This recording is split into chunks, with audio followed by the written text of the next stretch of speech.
Bully is a game that on paper most would think can never work. Combining GTA with school doesn't sound like a very harmonious mixture to me. The characters aren't fully fledged and come across as one-note stereotypes. Not too different from a cliché high school drama. It looks like a recipe for disaster, but somehow Rockstar is able to make it all work.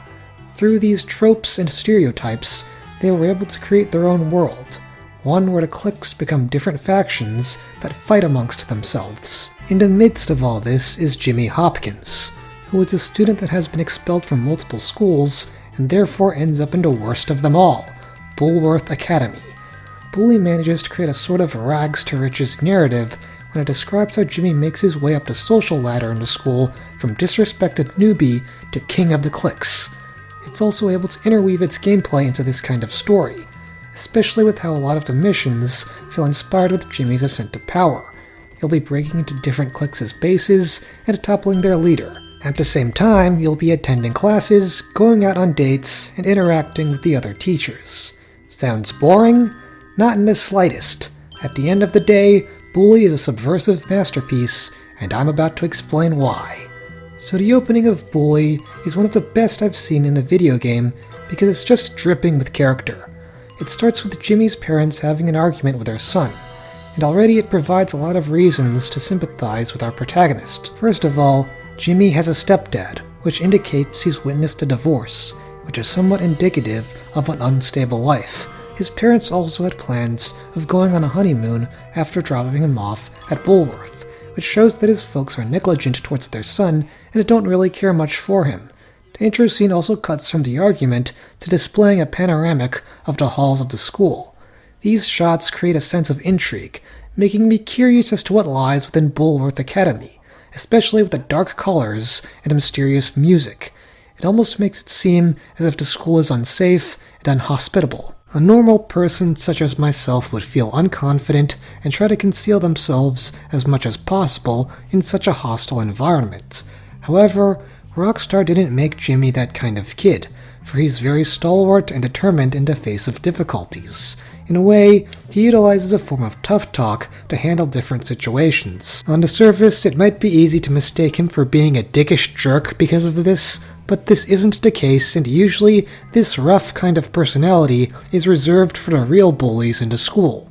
For instance, after beating up Johnny Vincent and Russell, he tells them to think twice before trying to pick on some of the smaller students. Also, he is shown to have a bit of a softer side, as seen with how he interacts with Miss Edna. Instead of judging her for her looks and cooking like all the other students do, he playfully banters with her and willingly encourages her when she's trying to hook up with the chem teacher, Mr. Watts. Instead of picking on Pete because he's smaller than him, he tries to comfort him when he complains about not fitting in, and the two create a very strong relationship. This ultimately shows that despite his rough exterior, Jimmy is a good, tolerant kid. If there are any real flaws with Jimmy, it's that he tends to let things go to his head. In the last chapter, Jimmy becomes the leader to all of the cliques, and he starts acting like a total douchebag. He sort of ignores Pete when he tries to warn him about Gary, and he allows Darby to talk him into tagging a message on the highest point in City Hall.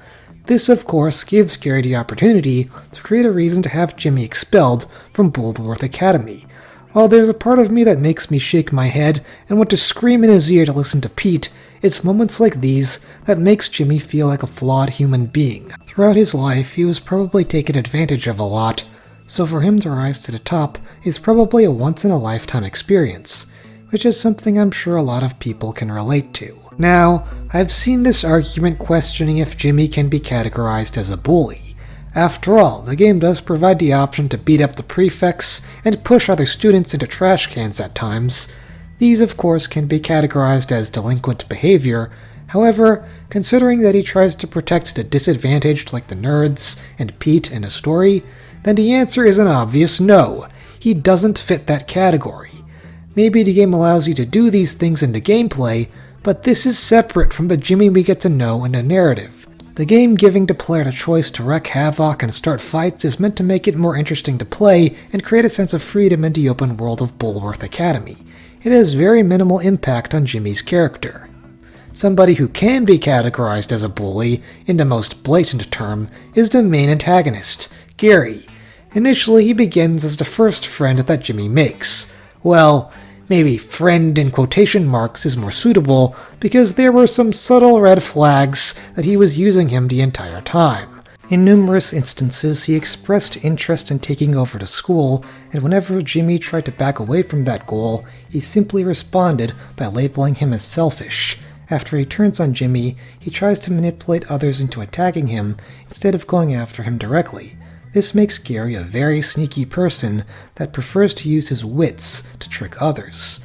He's the puppet master pulling the strings, and the game manages to show this by excluding him for a majority of the game. Outside of Chapter 1, Gary only shows up for a couple of scenes in Chapters 2 and 3 before being completely absent in Chapter 4.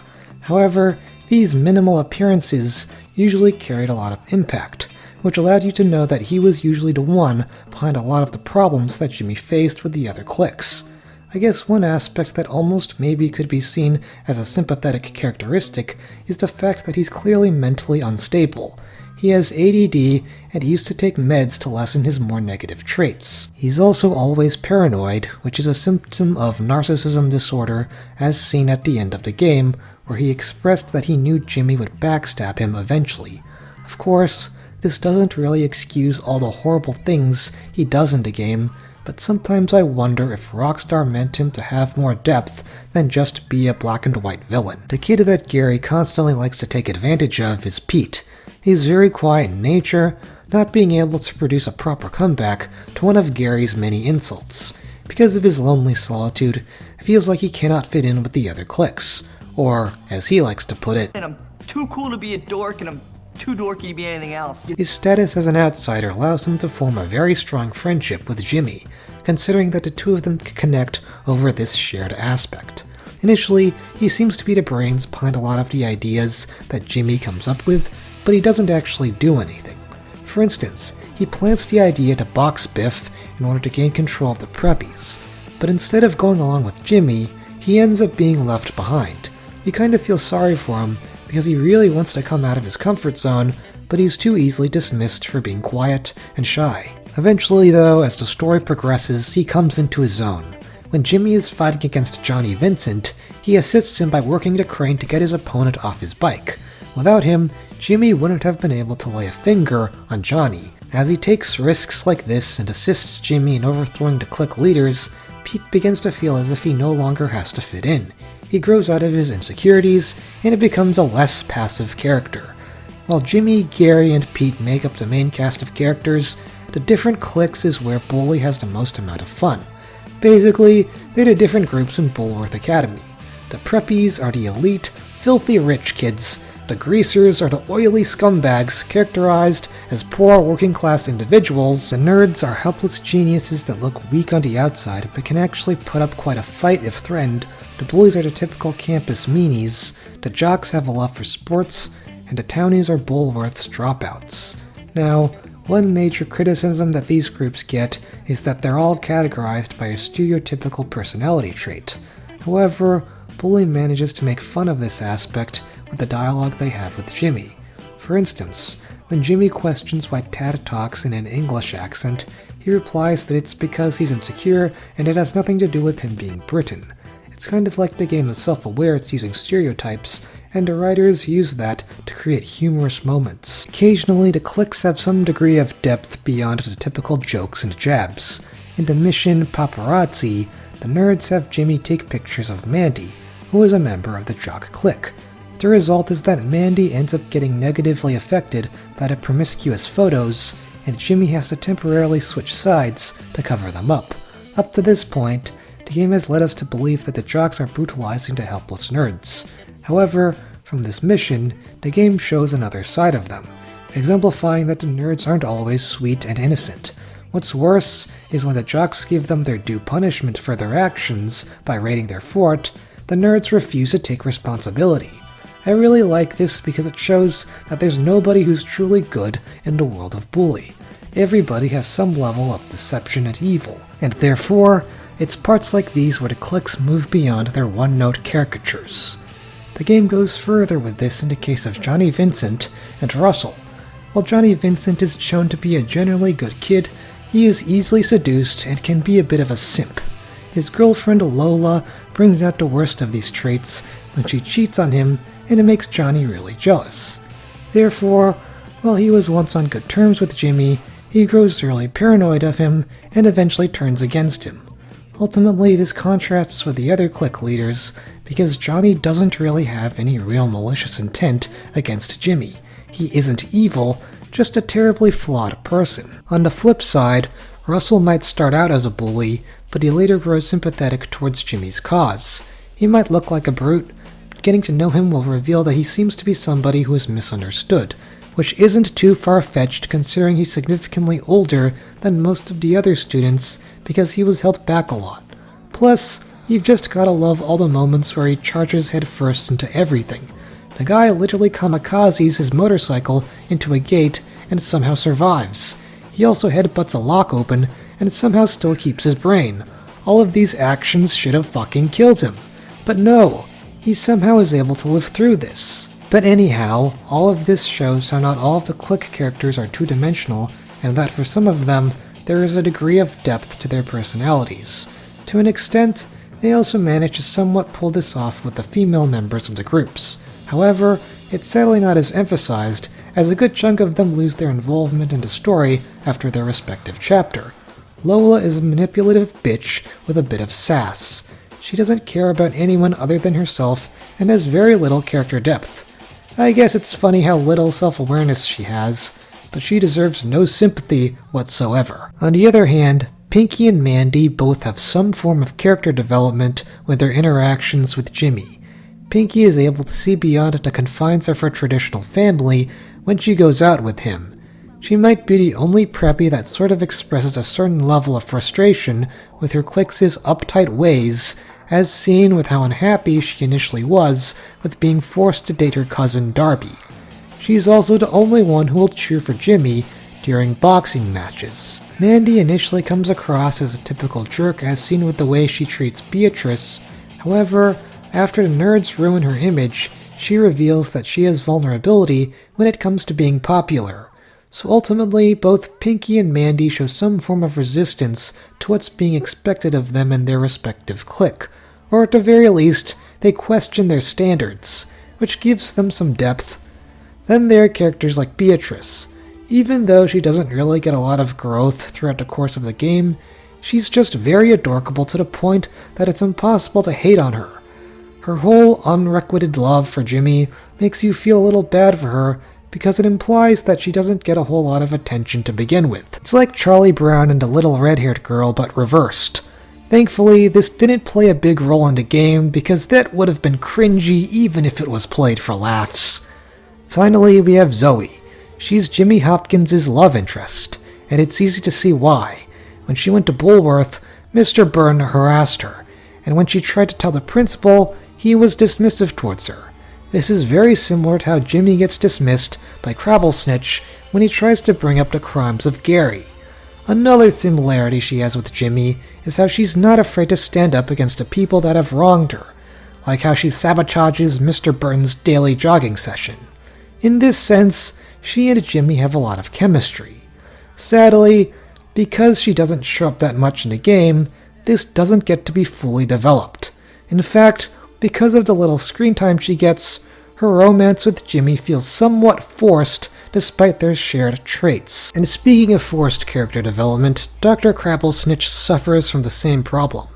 Initially, he doesn't show any regard for Jimmy, and even mocks him at times for his past actions that got him kicked out of schools. Vandalism, graffiti, bad language, violent conduct, disrespecting staff. Oh, I'm scared of you, Hopkins.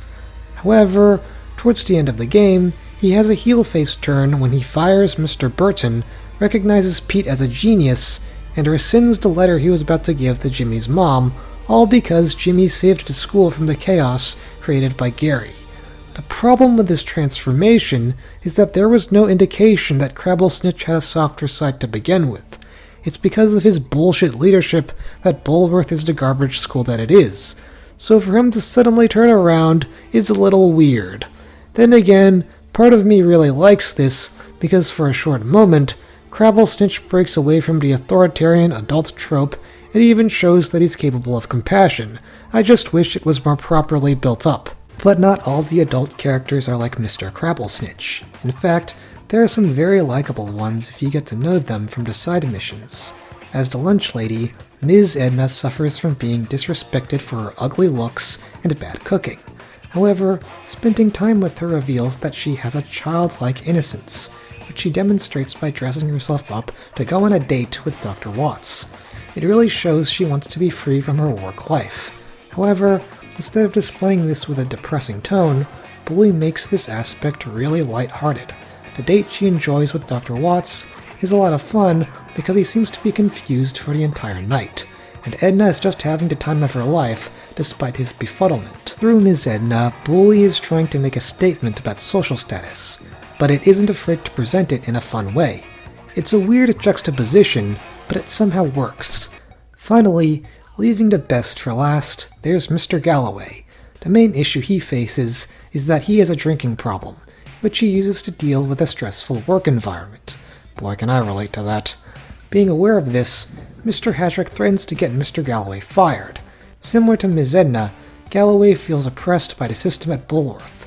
Therefore, because he's a character that's easy to sympathize with, it was very satisfying helping him with his alcoholism. The only relief that he has is his relationship with Ms. Phillips, and she's quite honestly the sweetest and the nicest teacher present within Bullworth. I wanted to see these two get together and make it work. Every time I play this game, it always warms my heart seeing how Ms. Phillips believes that Mr. Galloway can win his fight. Probably two of my favorite characters in Bully. As for the other teachers and adults, there's not much to say. Mr. Burtson and Mr. Hattrick are both dicks. Maybe at least Mr. Hattrick doesn't flirt with girls like Mr. Burton, but that only makes him ever so slightly better. He's still a piece of shit considering the torture he inflicts on Galloway. Then there's the hobo, and he's actually barely a character. The only thing that's known about him is that he used to fight in the military. Therefore, he's able to teach different moves to Jimmy. However, that being said, his true nature is shrouded in mystery, for after learning all of his moves, a UFO comes to teleport him away.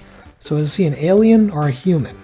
Maybe they could have developed this guy into something more by delving deeper into his background as a soldier. After all, it's hinted he has PTSD, but sadly we don't get that. So some of you might be wondering why I'm spending so much time talking about the characters. It's because they play such an integral part to the mission structure. Getting to know the characters was a big part of the appeal for most of the tasks. Without Ms. Edna's likability and carefree nature, gathering up all those items for her would feel like a generic fetch quest.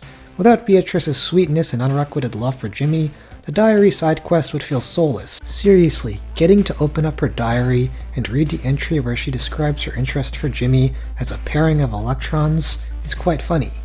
However, as for the missions themselves, Rockstar actually put a lot of thought into them. Quite a few of them feel like they were designed to be grounded within a school setting. Some of these include harassing a mascot to the point it becomes enraged so you can steal its costume, defending Ernest with a slingshot from bullies until he finished his speech, guiding a group of nerds through a carnival, and so much more. All these missions are dripping with creativity, and it don't make me feel like I'm simply going to this or that area. Well, maybe there are some that do just that, but it's usually done with purpose. There are a couple of stealth missions that involve taking pictures without somebody looking, and sneaking within an asylum. And these add a nice break from the core gameplay without feeling like they're getting in the way. But the missions have a minimal impact if the open world isn't lively. Instead of making the NPCs a bunch of blank faces, a lot of the time you'll catch them talking amongst themselves or running to class. Jimmy can interact with them with a shove or a greeting. He can start a fight with them and they'll give chase. One cool feature that I wish more games had is that the NPCs would react to the clothes that Jimmy was wearing. If he was dressed as a minimum wage worker, or hell, if he just came out in his undies, people would laugh at him or question what he was wearing. Fun fact, if Jimmy goes outside in Chapter 3 while wearing summer clothes, he'll lose a little bit of health. Just goes to show the attention to detail Rockstar had. This all provides an incentive for me to dress up because usually I ignore these cosmetics as I don't really see a reason why to dabble in them. And then there are little things like playing in the carnival to buy an item or spinning a globe in a library that gives an obscure fact. And when I say that these are obscure, they're obscure. Like, I'm sure most of you didn't know that the Italians raised the minimum age of marriage to 12 in 1892, or that the Romans used to swear by their testicles. Yeah, these are facts nobody would look up. Of course, for the more extrinsic player, there are collectibles and special tasks to complete. Some of the NPCs will have you run errands, and these revolve around planting chocolates in a locker, swimming back and forth between 2 points, and other menial tasks. There are also a lot of collectibles lying around, but the only one that matters is the rubber bands, because you'll get a special bouncy ball if you get all of them, which is the most powerful weapon in the game. Sadly, there's nothing to use it on, as you'll most likely find all the rubber bands by the endgame. From what I know, the G&G cards only give a costume, and that's not worth it. Probably the most notable non-mandatory task in Bully are the classes. After all, this is school, so they deserve a mention. English class is basically the game Scrabble. You just need to find as many words as possible with the given letters. You do need a somewhat dense vocabulary to figure some of these out. There is one funny instance where you can spell out the word shit, and Mr. Galloway will take note. Well, I'll let this one slide, James, since I don't want to stifle your creative spirit. Again, Rockstar's special attention to detail. For gym class, you get to either play a round of wrestling to learn a new move, or play a game of dodgeball. Art has you trying to unveil a picture while avoiding obstacles and using power-ups to your advantage. Photography has you traversing between different areas to take photos of sights and places. Finally, shop and chemistry involves you trying to match the timing of the button presses. They're all very menial tasks that don't interfere too much with the gameplay. But one of the best things about accomplishing these menial tasks is that you get rewards from them. Chemistry gives you usage to stink bombs, itching powder, and dynamite. English gives you the ability to handle bullies without violence. Art increases your health with every kiss you receive. As a side note, I guess there was some controversy surrounding this in which some guy named Jack Thompson tried to get the game banned over Jimmy's ability to kiss boys. Well, there were a lot of reasons why some people tried to ban this game, but I guess this was one of the bigger issues. First of all, there's nothing wrong with it, and it's not even a major part of the game. Like, how sensitive can you get? At the same time, this was 2006, so we didn't know much back then. Still, here's a little message from Mr. Thompson. Cry me a river and go fuck yourself. But the other sort of incremental aspect of the core gameplay in Bully is the combat, and you'll be doing a lot of fighting in this game. So much so that Thompson decided to call this a Columbine sim. Okay, but not even close. Anyway, Jimmy starts with this really standard 3-hit combo. However, through the hobo and gym class, he can learn other moves like the leg sweep, which is good for knocking over foes to get some extra hits in, and the heavy kick, which is good at fending off enemies who are disrespecting your boundaries. It's a very serviceable system, although at the same time it somewhat feels limiting and rather shallow in nature. To supplement the melee combat, Jimmy will have an item bag that holds marbles that are good for tripping up other enemies, a slingshot which is good for ranged attacks, and his chemistry set. He can also ride around on a skateboard, bicycle, or moped for transportation. To prevent you from having too much freedom in the open world, and maybe to add a bit of realism, Bully uses different authority figures to watch your every move. Within the school, it's the prefects, and in the city, it's the police. Often, if you cause some kind of disruption like picking a locker or just simply fighting a prefect, they'll chase you around a map, and if caught, you'll be sent to the principal's office. Sometimes, they'd interfere with the missions, and you have to figure out how to evade them while completing the task at hand. This supposedly is Rockstar's way of bringing a level of challenge to the game. However, they could have gone further with this by adding a stamina bar, because most of the time, it was really easy to outrun them. In fact, the entire game is relatively easy considering it hands out sodas, which are the health replenishing items, like free candy. In fact, if I were to be honest, I had to intentionally get myself caught to show footage of being sent to the principal's office. But this doesn't rear its head in an uglier fashion than in the final boss against Gary. A final boss is supposed to test everything you've learned up to that point, but Gary barely puts up a fight. It's possible to stunlock him to a certain degree, and considering how easy it is, it actually makes the ending come across as a little anticlimactic. Finally, there's Sean Lee's score, which I'd consider to be one of the most iconic musical pieces in video game history. Considering that Lee wanted to create a track that was relatable yet surreal, he used a lot of acoustics instead of digital instruments, which are typically associated with video games. Take the walking theme as an example. It makes use of real instruments like the glockenspiel and the bass. Might be unconventional for a game's OST, but it's able to create a unique sense of a childlike, grounded atmosphere, which is very fitting for Bully because of its scholastic setting. On the other hand, the Nerd soundtrack is a lot more upbeat and fast-paced. Lee was going for a sort of 80s vibe, and this can be felt by how it feels like it's from an arcade. It's probably the closest thing that Lee got to when it came to digital soundtracks. The preppies make use of a lot of jazz music with synth instruments to be heard in the background. It has a somewhat bouncy melody, which maybe can be attributed to how the preppies really like boxing. The Greasers theme uses a lot of dated, non-electric acoustics, for lack of a better term, which gives the impression they're poorer. Lee took a lot of inspiration from the 1970s band The Cure, so that kind of makes the Greasers feel even more old-fashioned. The Jocks feel like they have a more fast-paced version of the walking theme, as felt by the harder percussion and the use of the drum set.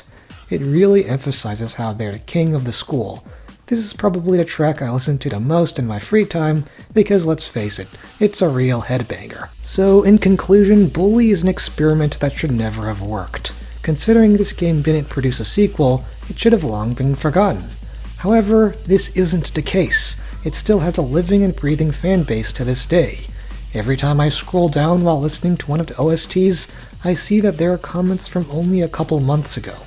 With this base, it truly makes me wonder why Rockstar turns their attention to stuff like GTA 6 instead of continuing off of one of their cult classics. That being said, would a sequel really be necessary? The game ended on a positive note. I don't know where they'd really take the story, except maybe through the lens of a different character. Maybe they could have focused on a more grown-up Jimmy Hopkins. Maybe Gary's ghost could haunt Jimmy, and he'd need to figure out a way to free himself from it. In fact, this game had a completely different ending, in which Gary actually died from the final battle, and Jimmy would go visit his grave. That's a hell of a lot darker than what we got. Sadly, if there was any follow-up to Bully, it was through the Scholarship Edition, which featured new missions and classes, but was essentially just a remaster of the same game. From what I've heard, it's inferior to the original. And after that, Rockstar didn't really give Bully much recognition other than an Easter egg here and there in their other titles. And that really is a shame. I can see them fixing some of the problems the original had, like providing a more advanced combat system or increasing the difficulty. But for what we got, Bully is still the classic that it was back in 2006. Maybe if there is one good thing that came from not getting a sequel, perhaps it was that Bully didn't get milked into oblivion, which probably would have tarnished its reputation. I mean, just look no further than just how confusing the Kingdom Hearts series has become. I don't mean to be cliché, but Bully truly is a shining gem in the rough. It may not get the same treatment that Rockstar gave to GTA and Red Dead Redemption, but it's still a title worth looking back upon.